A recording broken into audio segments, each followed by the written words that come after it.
What's going on, y'all? This is the Say Summ podcast. I got something to say. You hear it say. And y'all, we are back. Glory to God. It has been a season. Check out my last video to see where I was, but I'm just living what I'm preaching, really. Yeah. Rest, it was a priority. And just in the 5 months, the last pod was January and it's May now. So a lot has transpired, but I'm grateful for rest. And that's what we're going to be talking about. So, real quick, I got some wristbands here. I'm going to get some of y'all some at Say Summ Pod, Acts 18:9. And it just reminded me of, Paul in Corinth. He talks about how, he was basically preaching to the Jews and the Gentiles and he got tired of them. I was like, blood be on your own hands. Forget y'all. Like, y'all ain't listening. And Jesus gives him a vision on that same night of like, keep on speaking, like, do not be silent, for I am with you. And so it was just a reminder for me, even though sometimes it seems like people aren't listening, right. Instagram, whatever, like to keep on saying something. Like there's somebody out there that needs to hear it. And I just want y'all to be healthy. Like this is a storytelling podcast, but also like physically, emotionally, mentally. Like I've been able to ask like my clients, like, just questions and they're not doing question of the week. And, like that being a source of, evangelism, but also discipleship and making people think about and reflect about their lives. And, you know, I try to ask you Jesus. But I'm grateful that this podcast, like this is really about saying something, the hard thing that you don't want to say. That could save somebody else. Saying something could save somebody else. So this is never about me. This is about helping others like reflect, but also equipping them so they can say something, tell your story. Just in the same way, like keep on speaking. Do not be silent because somebody needs for you to say something to change their life. So that's my little intro because we're back. Had to run it back. But I want to introduce my guests. Sydney Gathers. Go on and tell the people. You ain't got to get the whole testimony. No, I got you. But who are you? Where are you? Look at me. I'm finally here on the Say Summ Pod, huh? Yeah, my name is Sydney Gathers. I just turned 38. Come on. Okay, so he's the oldest person on the pod right now. Oh, I should have said 28. I should have said. I'm a youth and young adult pastor in Virginia Beach. I am a husband. My wife. Her name is Holly. We've been married for 10 years. So, I've got 3 children, 5, 3, and 1. My oldest, his name is Nash. Middle, her name is Nora. And then my youngest, his name is Knox. And man, I'm kind of like you. I'm just. The ends. I know. These ends. Well, technically, what was Knox is a K. Oh, okay. Yeah. It sounds like an N. Yeah. I was like, Knox, Nora. But I don't know. We kind of went with it and we just said we're going to keep going. So I guess the next one is Nebuchadnezzar. We'll have to say something. But man, like you, man, I'm just trying to, you know, whether you're a pastor, whether you're a barista, whether you're a student, none of us are exempt from living a Christian life. So it's one thing for me to preach on a stage or, you know, make a living from doing ministry. But if ministry does not line up with my life, something's off. So kind of like you, I'm just trying to live what I preach, man. That's it. So appreciate you coming on, bro. Yeah, man. Thank you for having me. And so we're talking about rest, right? So I will say, just to start off being real, like what I found and what I learned about myself in a few months in that rest is I found more value in doing stuff for Jesus than being with Jesus. And so we're going to talk about that because that mindset, you know, and reflecting and just spending time with God, like I just was more attracted to like doing things because of some of the insecurity of like, people need me. Like they need me over here. So like, I gotta be there for them. I gotta be there for them. And so like into that people pleasing aspect of like wanting to feel needed at the same time. Jesus is over here like yo, I'm waiting on you. Like, right. I need you to buy. You trying to bear fruit. And I'm actually going to do a piece on that today at Conduit. Shout out Conduit. And so there's this quote that John Mark Comer talks about that we're going to talk about. So we live in a world where it's just enough distraction to avoid the wound that could heal us. So let me run it back. We live in a world with just enough distraction to avoid the wound that could lead us to healing and living a full life. And so Gen Z, I looked at the studies, we value health, our mental, physical, but what about our soul? So I want you to talk about like what is rest? What does it mean to you? And what does rest like do for you? Man, not sleep. Yeah. Not sleep. Rest. Yeah, for me, I look at the story of Jesus in the Gospels, and he is talking to a group of people, and he says, "Come to me." Matthew 11:20. I don't know we can talk about that. Yeah. All who are weary, heavy laden, I will give you rest. And he's talking to a specific group of people, and within this specific group of people are religious leaders who cannot stand him. Jesus is talking to the crowd, but I think he's also talking to these religious leaders where he's saying, like, I think Eugene Patterson in the Message version, he says, like, if you're tired, if you're burnt out on religion, come to me. I won't put anything heavy or ill-fitting on you. And then he says, come with me and learn the rhythms of grace, right? And rest really is taking the time to just be. We have to understand that, like, we are not our creators. We're not God, even though, you know, we love to make plans. We love to try to try to dictate and direct our life. But physically, when we decide to take a rest, what we're really doing is we're saying, I am choosing to put myself in alignment with the way that God created me. So even God, he created us and said, yo, 6 days you're going to work and 1 day you're going to rest. And it's because our body needs rest. Like, even rest is something that our whole being needs. So even like our mind, like how think about our generation, Gen Z, millennials, we're so distracted. The culture has got us to a place where we believe the lie that says hustle, grind, grit, where all that stuff is important. But if you build your life upon that and you don't have no time to rest, even your mind, if you don't take time for your mind to slow down, how can you hear the voice of God as a Christian? And then your soul, God says, come to me and I will give you rest. Yes, physically. Yes, mentally. But in order for God to heal us, we need to be slow enough for us to be able to, him to see us and for us to actually be able to hear from him. I remember, I think his name is Jabin Chavez. He's this pastor out in Las Vegas. But he says, God cannot heal what you conceal. And sometimes we think like, well, nothing's concealed from God because he knows he sees of it. Yeah. He still needs access. Like, you still need to slow down enough for you to be like, yo, God, I know that you know everything, but I'm giving you permission right now. Work this stuff out of me. Point things out in me that maybe need to change, or even just like point things out in me that I'm doing well. But you can't hear it from the voice of God if you don't take that time to slow down, shut your brain off, slow your body down. But how have you been doing that? For me, I think I rest when it comes to like pockets of time. So, I'm a pastor and I work Tuesday, Wednesday, Thursday, and Sunday. But then Mondays and Fridays, me and my wife, we clean this church down the road, and it's a mindless job where, you know, it's one of those things where like after a while you walk in and you walk out, you're like, how was I here for 6 hours? But during that time, like, I'll put on soaking music in my headphones, or I'll just put on a message, or I'll just put on just worship music, or I'll just be silent.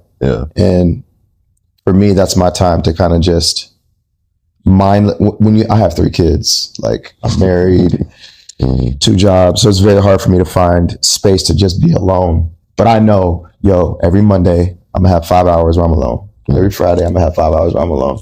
And yeah, technically, even though I am working, it's a mindless thing. So I'm taking that time to be with God. And then my wife, I probably don't have the best sleeping habits, but my wife, she normally goes to bed around 12. So with my wife asleep, the kids asleep, every night from about 12 to 1, that's my time to kind of spend time with God. So whether it's reading my Bible, whether it's putting some soaking music on TV, or just being still, that's my time. That's kind of my rhythm. Yeah. What about you? Sheesh. The comeback is crazy. No, that's good, because I was telling my pops this. Like, I enjoy cleaning. Yeah. Because it's that mindless thing, but it's still, like, honestly, I struggle sitting still. Right? Sure. Like, so if I were to and I've still been practicing that of just my mind, help me, Holy Spirit. It takes almost like 5 to 10 minutes for me to actually shut everything off. But I found, sometimes I thought that rest meant just that, but I've been able to get more creative. So with cleaning, I've enjoyed pickleball has been great. Yeah. It's just something that I think allows me to rest in a different way. Sure. Writing, journaling, which I encourage anybody, please journal. Cause I find rest through reflection. And when I start writing stuff down, even though it's my thoughts, it's this mindset and this shift, a reflex to take it back to the word. All right. I have this thought. I'm writing this thought of how I'm feeling, but I'm also thinking about the word of God. Yeah. I'm thinking about what scripture it says about that. So resting, because you can rest, but what are you resting in? Yeah. 100%. Right. So I can rest in just my everyday life, but I'm still thinking about other things. So you're not really resting in something or someone, what Jesus offers. And I've just found that resting in him while I'm driving, I'll just be praying, because I do a lot of driving, personal training and stuff. So I've been able to find rest in just driving and silence. Right. Like, some of y'all need to sit still and be silent. No music, forget the music, nothing else, no podcast or anything, even though I listen to this podcast, but just silence. And for 45, 30 minutes, and it's beautiful. But I think somebody might say I don't want to be lazy. Sure. Right. So we're in this grind hustle culture, right? But at the same time, I'll rest when I'm dead. Right. Or I'll rest when I got vacation coming up. Yeah. I'll get rest then, put it off. So what do you say to that person that kind of sees that rest as laziness? Yeah. Well, it depends on, we always have to understand that. I know we hear certain words and then we attribute those words to specific things. Mm-hmm. So, if somebody hears, exercise, they would attribute it to somebody that works out, right, which is valid. But when you hear rest, depending on who you are looking at as your guide or as your model or as a person that you're trying to exemplify your life after, that's going to be the source of why you think that. So there's this guy, his name is Gary Vaynerchuk. Mm-hmm. He's this big social media guy. But anyways, he's kind of what you said. Yo, if you're between the ages of 20 and 40 and you're sleeping, what the heck are you doing? You only need 4 hours of sleep. You only need 3 hours of sleep. Hustle now and rest later. Yeah. But for us to say that rest is lazy, it's for us to say that God is lazy. Mm. It's for us to say that Jesus was lazy. Because he rested. God created rest. Mm. He told us, yo, I'm going to create everything in 6 days. And then if the God of the universe needed to rest, that's not laziness. That's wisdom. Mm-hmm. And Jesus as well. If Jesus had to literally get away so that he could rest and be with the Father, that's where all of his strength came from. And he was God. 100%. So we got to understand, where am I getting my definition for certain things? Because realistically, if the thing that I was looking at, the person I was looking at, if I was looking at God and saying, yo, this is the example that I'm following, then there would be no way that we would say rest is laziness. So really, who are you looking at? True. That's good. So yeah, that's solid. Something that a lot of us don't even think about as followers of Jesus, of am I letting culture define something that God created? right? And I found myself, even as I was resting, to find the foundation of my faith, like finding the fundamentals of my faith. Like, one thing is standard, like, if you choose to follow me, deny yourself, take up your cross, follow me. Like, right. And both of these words have been constantly running through my head, even with rest, because it is worship and surrender and sacrifice. Like, that part of rest is me actually trusting God with my time, trusting him that I have a bunch of tasks. You can check my phone, my reminders, a bunch of stuff that especially when I have a task in my phone, it gives me kind of that to get it done. Like I got to get stuff done. But like, what would it look like for me to leave room for him during those times? That no matter how many tasks I have, like, I surrender that he's going to give me. And on many a days, it's been him, because it's like, God, I got all these clients. I got all these tasks. I got to drive here. I got to go there. Right. But he gives me enough time to complete it all. And what a better way to honor him through resting in him. 100%. You know, no, there's this app. It's called the Pause app. You heard of it? Mm-mm. Okay, so basically tells you to rest. Yeah. So basically what it does is you open it, and then it's basically trying to start you off. Is it called progressive overload in working out? Yeah. Or like progressive overload. Yeah. You do as much as you can, and then build okay. Yeah. So basically it's kind of like that, but for resting. So you start off, and it'll start off with like 1 minute of silence. And then after that 1 minute, after a couple of days, it'll build and be like, okay, 2 minutes of silence, 4 minutes of silence, 5 minutes of silence. And it mixes like, they're called breathing prayers. I don't know if you ever heard of it. Yeah. So breathing prayers, verses that you would just meditate on, or just a thought that you would meditate on. But for somebody like you, that if anybody's listening, that is extremely task oriented, that like, you relies on your phone in terms of, what do I need to get done? I got my checklist on here. Like, adding that in there, like an alarm that goes off and says, yo, rest. I think for me, that was a game changer. We did that with our youth ministry for like 6 months. Me and this guy that used to work at the church. And every day we would pause to the point where it was like, got up to like 20 minutes, 30 minutes. Then I was like, wait a minute. A little bit at a time. Right. But it's extremely helpful to build that into your daily rhythm and routine. When you were mentioning Matthew 11:28, I want to question on this, like, because I was talking with a client the other day, and she was mentioning about religion and how much people use it to control and perform.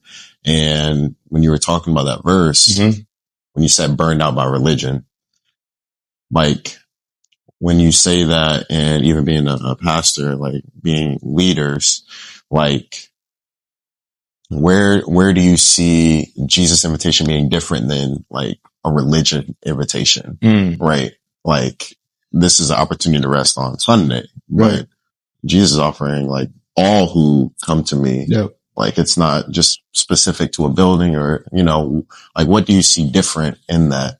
I mean, even by definition, rest isn't about doing. Like, rest is just about being. Like, rest is, hey, I'm not going to do anything. I'm going to sit and I'm going to rest.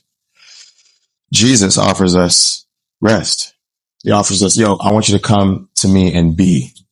Where religion, 9 times out of 10, or really 10 times out of 10, religion says, yo, when you come over here, you have to do all. Correct. You have to live this way. You have to check these boxes. You have to read the Quran. You have to live your life by these standards. And Jesus says, yo, just be all that stuff, all of the stuff that I have lined up, my ways, my principles, my plans, all that stuff is important. And there's a reason for it. But if you're doing that outside of being with me, then all this stuff doesn't matter. So I think that's the hugest difference with Jesus. Jesus wants us to come and be, and then learn how to be. Religion says, yo, come and do. That's the biggest difference. Mm-hmm. And that other part talks about, for I am gentle and lowly at heart. So it's like in being with him, we get to know him on a deeper level. 100%. And like that right there, like I empathize. I don't empathize, but I'm like, I sometimes feel sorry for those that have been raised up in such a religious background and such a that where they don't get a break at all. I'm like, yo, like he's offering just be and become and learn. And then this religion is offering structure this. You got to pray this, and this. And I'm like, dang, like I can't imagine like there's an opportunity to experience life and being still. Yeah. I want to say that Jesus was, when he was saying that, I mean, he was fully aware that there are people out here that have in the current state of how people, interacted with the Lord. Yeah. It really was based on religion. Yeah. So I think that he was just shifting things up, kind of like what you said. Yo, come to me and let me show you that this new way, this new covenant, it's about relationship. It's about being, and that's why I do feel bad too for those that feel like, they don't want to give Jesus a try because of man. Or they ran away from the church because of a pastor, because of a leader, because of something that went down. That's like, I don't know too many people. I don't know anybody that's been like, yo, I don't go to restaurants anymore. Yeah. Because I had a bad experience. Yeah. Like, I don't go to the gas station anymore because she didn't give me my change. There you go. But it's funny how the very thing that could give us the most life is the very thing that we treat completely different. If this is supposed to be God, then these people got to be perfect. In all actuality. These people. Far from it. All right. We talking barriers when it comes to rest, right? Oh. Distractions, social media, people, things, everybody named mama. Yeah. Like, what has been the challenge in resting for you? And when it comes to, and we're going to talk about social media as well, but biggest barrier for you? Biggest barrier for me, and it really hasn't changed. It hasn't changed from before I was in full-time ministry versus now. So like, I didn't get into full-time ministry until I was 34 or 33. Okay. But whether I look back then or I look now, it's the feeling that I have to produce. The feeling that I'm a pastor, and because I'm a pastor, like I need, like kind of what you're saying, like, this person needs help. This person's going through mental health crisis. This person is losing their home. This person just wants to go deeper with the Lord. And I'm the pastor. So now I'm Superman. And I got to figure out all these things. But in all actuality, the black one.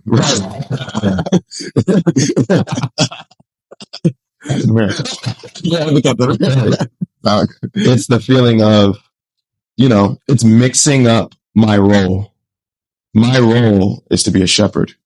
My role is not to be somebody's savior. My role is to be a shepherd.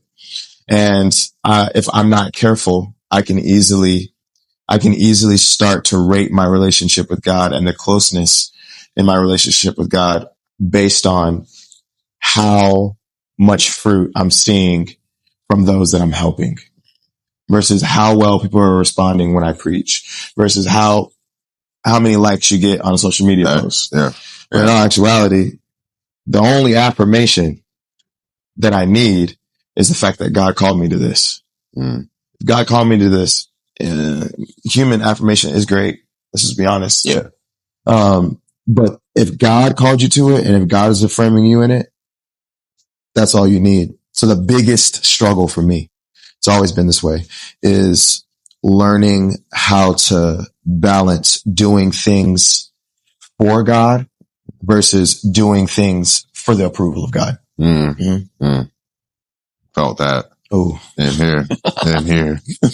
Cause I'm right there with you. Like, I found that being, a part of like, dang, I'm doing all this for God and still being far from him.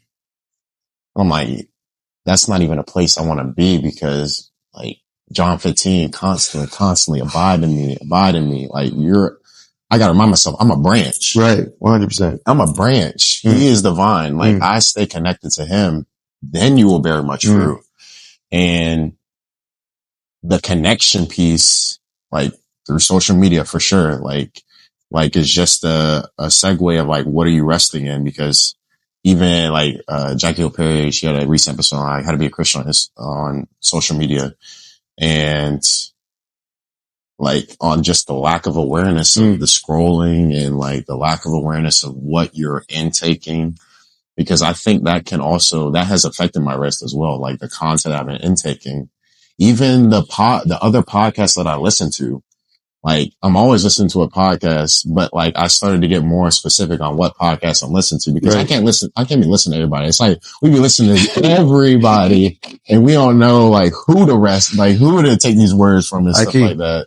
So it's like I have found just being more aware and more specific and like, Lord, remind me of like where I need to be, who I need to listen to, right? Cause that matters. Like I'm not resting in just nobody's words. Like I want to rest in his for one, but also in the ones that like I'm seeing the fruit from.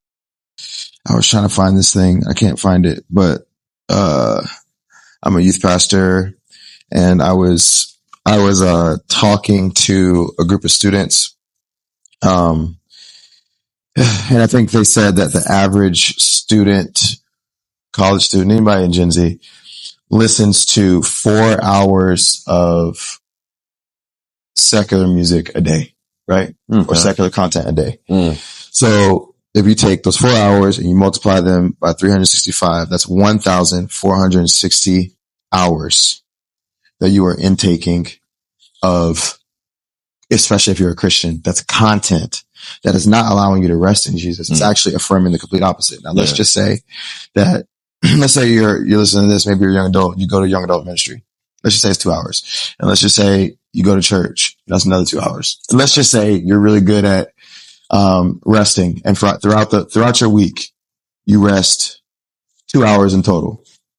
If that's 6 hours, a week, what we're really talking about is 312 hours, church, young adults, and 2 hours of intentional rest versus over 1,400 hours of stuff that we're intaking in. And we wonder why we can't rest. So even that, like being unaware of how much we're taking in. Man, you work with clients all the time. It doesn't matter if they work out 6 hours a week, if the other, hours. So we gotta be aware, man. We gotta be aware of what are we feeding our soul. Cause I think that's the difficulty right there, is like a lot of us can't rest because the intake is like so, and you wonder why. Like even in Gen Z, just because we care about our health, like there's also studies that talk about our anxiousness, or the depression, all those things that we struggle with, because we're just we're aware of those things. Like I have anxiety, I have depression, but it's like that has now become who you are, 100%. Your identity, and you have no longer at least taken the necessary steps, like to really, and this is something that you really need to think about. Like, I want you guys to think about is to reflect on, what are you resting in? Like, if that has become your identity, I really want you to think about, like, what does my day look like with the rhythms of rest, right?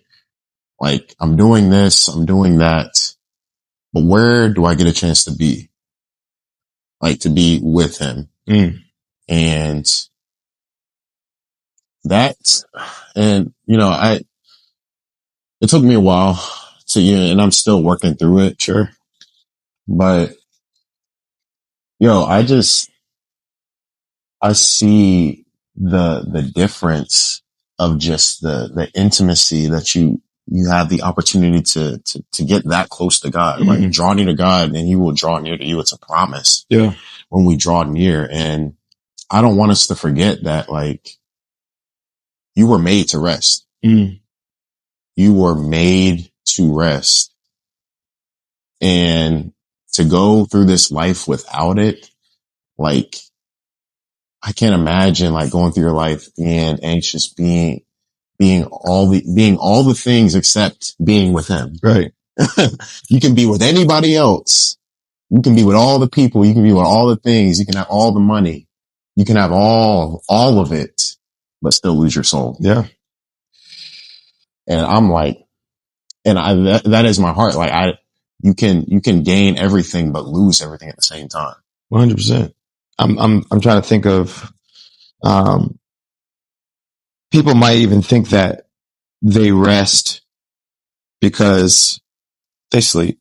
Right. Or they rest because, they're taking time to just be alone. But again, if you're not resting in God, you're not getting that real rest that Jesus is talking about. Because he created you. Which is why you're so tired, which is why you're so anxious, which is why you feel the way that you feel. I'm thinking about that story.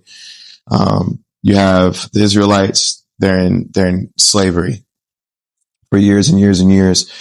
And God tells Moses, tell Pharaoh to let them go. He lets them go.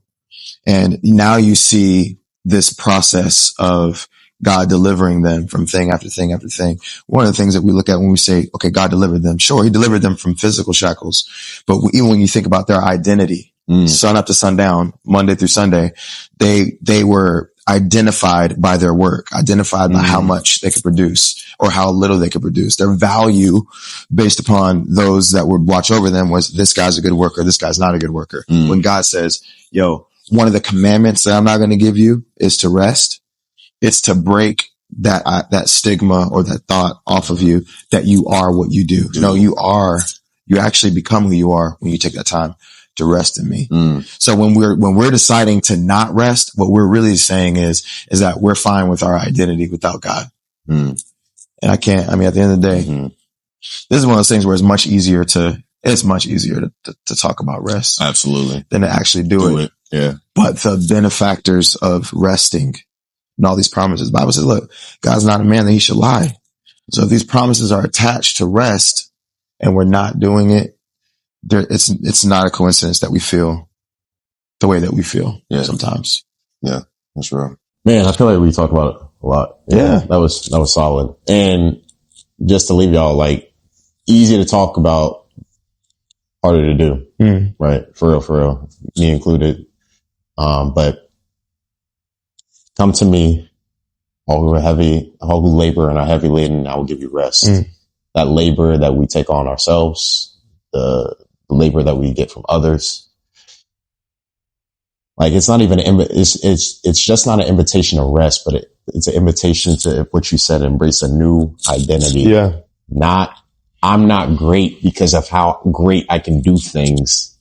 Like, I'm great because he calls me a son, because of who I am. And I was in a point in my life where I was grinding and doing everything because I had something to prove to people, to myself. And Jesus is offering an opportunity. You don't have to prove anything. Like, you can find rest. You can find peace. You can find stillness in me. And you have to ask yourself, is that enough? Point blank period. So, bro, you got anything else? Anything you want to leave with the people listening on the other side? I would just say, especially for those that are believers, we can find our identity in what we do for God, and how much we produce for God. And sometimes we find our identity in how much we don't produce for God. When in all actuality, one of the things that God is looking at the most in what we're producing is fruit. And we can't do that outside of him. Sure. And if God gave us the command, you keep the Sabbath holy. If Jesus shows us time and time again that he rested, if God showed us that on the seventh day that he rested, the truth of the matter is how can, even if you were to have all these accolades, the things that you did for God, do you think that God is honestly pleased with us racking up all of these things for God while still disobeying him at the same time? Like there's a saying that says, like, partial obedience is still disobedience. So if you feel like you're called to doing things for God, you need to do things for God in the order in which he made it. And he gave us commands. That's what we think that they're suggestions. He gave us commands. And maybe you didn't know before, but now you know. If you don't know, now you know. To rest. So find some ways to rest, man. Let's go. Y'all, appreciate y'all for listening. We back. Resting. Priority. Hands down. That's what we do. And yeah, I appreciate y'all. I appreciate y'all praying. Appreciate y'all support. I've seen the love and I'm thankful for you guys. And, my man behind the camera as well. Say something. Come on. You got something to say as well. And so, yeah, like for anybody that has been impacted by this, like, you know, subscribe, leave a comment as well. Yeah, we definitely appreciate y'all. Rest some. Don't just say something. Rest some as well. And we'll catch y'all next time. Peace.